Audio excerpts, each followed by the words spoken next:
Magandang hapon mga ka-happy hour. Narito ang mga balita para sa MBC TV Network News Update 5 PM edition.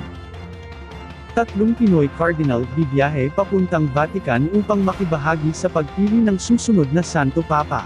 Nakatakdang bumiyahe papuntang Vatican ang tatlong Pilipinong Cardinal upang makibahagi sa pagpili ng susunod na Santo Papa, kasunod ng pamamayapa ni Pope Francis. Kinabibilangan ito nina Luis Antonio Cardinal Tagle, Catholic Bishops' Conference of the Philippines President at Caloocan City Archbishop Pablo Virgilio Cardinal David, at Manila Archbishop Jose Cardinal Advin Cula.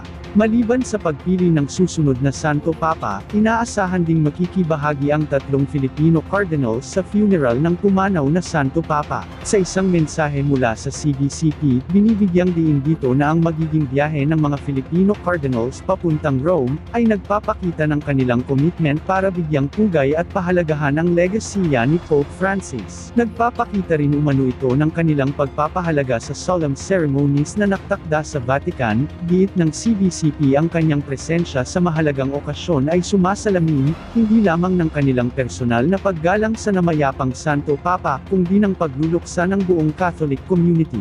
Ayon sa CBCP, inaasahang aktibong makikibahagi ang tatlong Pilipinong Cardinal sa nalalapit na Papal Conclave upang ihalal o piliin ang susunod na Santo Papa na mamumuno sa simbahan. Bukod sa maaari silang bumoto, maaari ring mapili ang sinuman sa kanila upang susunod na maging pinakamataas na leader ng Catholic faith. Lahat ng tatlong Filipino Catholic leaders ay hinirang ni Pope Francis upang maging bahagi ng Sacred College of Cardinals. Samantala, sa Metro Manila ngayon, krimen sa Metro Manila noong Holy Week bumaba sa 60%. Bumaba ang crime rate sa Metro Manila sa 60% sa kakatapos na Holy Week kumpara sa naitala sa parehong period noong nakalipas na taon. Ayon sa National Capital Region Police Office, tanging nasa 45 insidente ng 8 focus crimes ang naitala sa regyon mula April 14 hanggang 20, ito ay mas mababa kumpara sa 113 insidente na naitala sa kasagsagan ng mahal na araw, noong nakalipas na taon.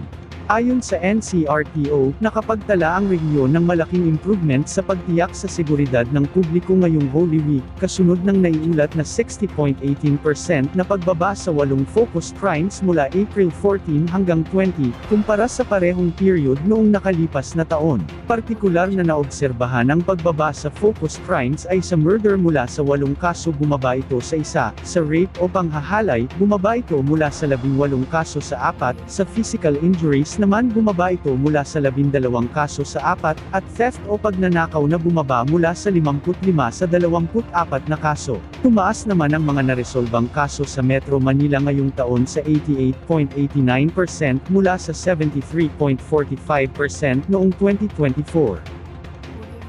Ating alamin ang mga latest update mamayang alas 5:30 ng hapon, sa programang Metro Manila Ngayon, Afternoon Edition.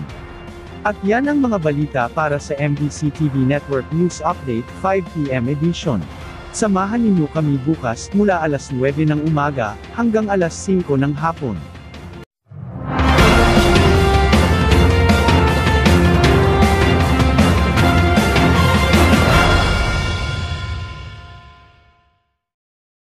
Mga ka-happy hour, kung gusto mong manood ang mga balita sa MBC TV Network News Update, mag-subscribe sa aming YouTube channel, i-like ang aming Facebook page, at i-follow sa aming TikTok account.